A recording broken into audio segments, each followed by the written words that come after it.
Assalamualaikum warahmatullahi wabarakatuh. Selamat malam. Semoga anak-anak dalam keadaan sehat dan terus semangat dalam mengikuti kegiatan pembelajaran pada malam hari ini.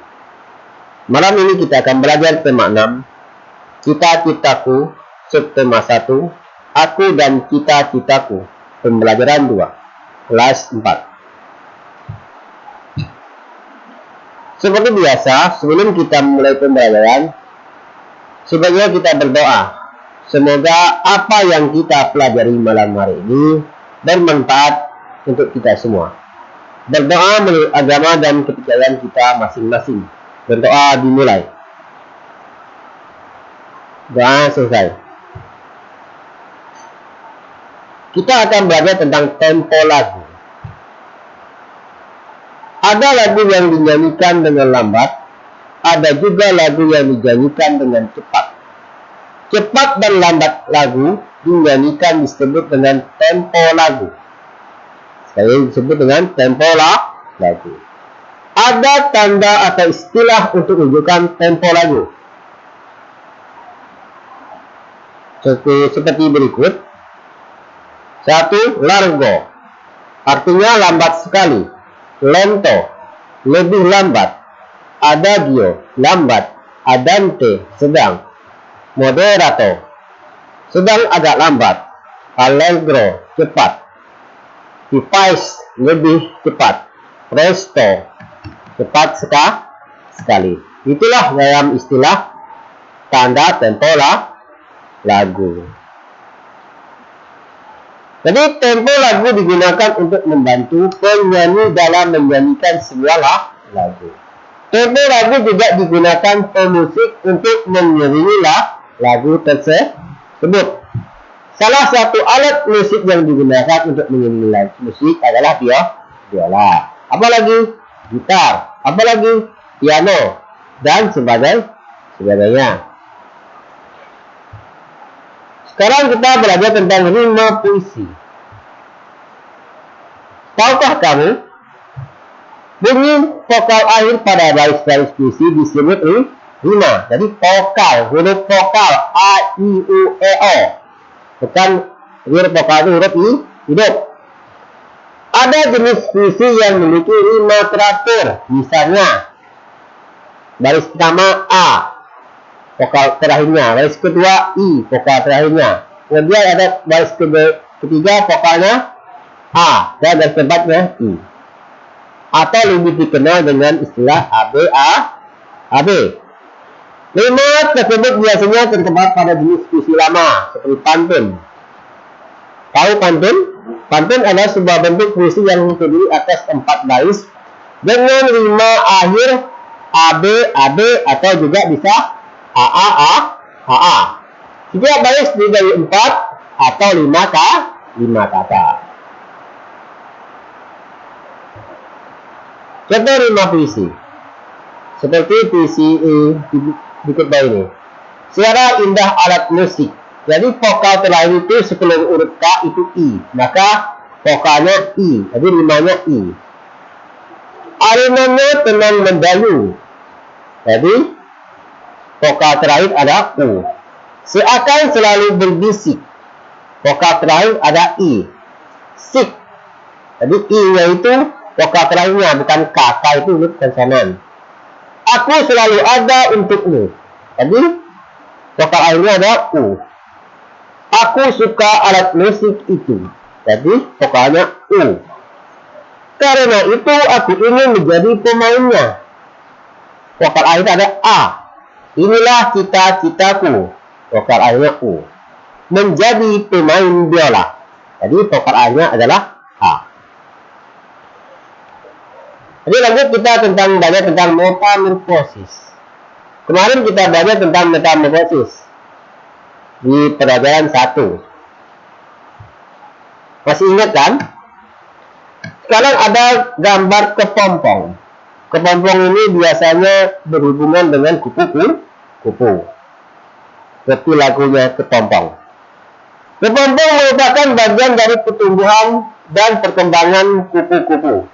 Di dalam kepompong itu ada ulat akan berubah menjadi kupu-kupu.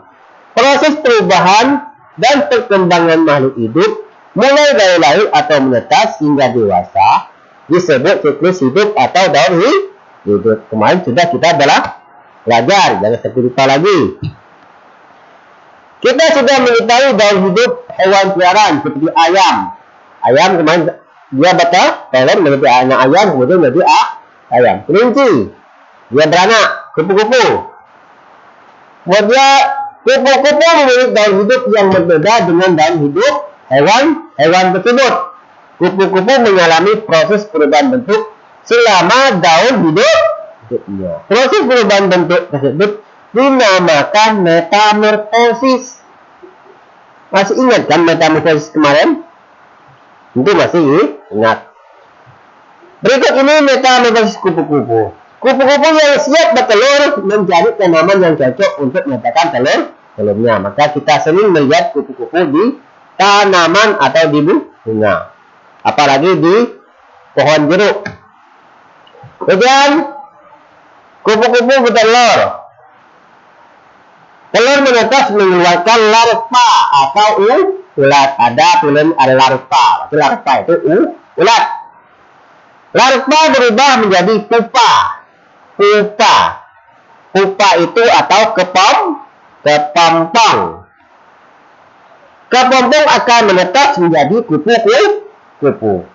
Lihat daur hidupnya. Pertama dia bertelur, kemudian telur menjadi ulat menjadi kepompong, baru menjadi kupu-kupu. Setiap daur hidupnya itu mengalami perubahan. Itulah metamorfosis kupu-kupu. Maka dia dikatakan metamorfosis sempurna.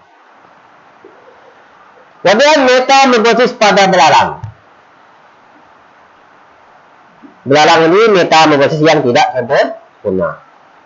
Tapi kan belalang biasa siap bertelur.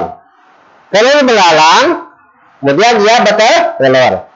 Kemudian telur menjadi nipah tak bersayap. Jadi telur itu menetas menjadi nipah yang tidak bersayap. Berarti kan nomor 3 itu.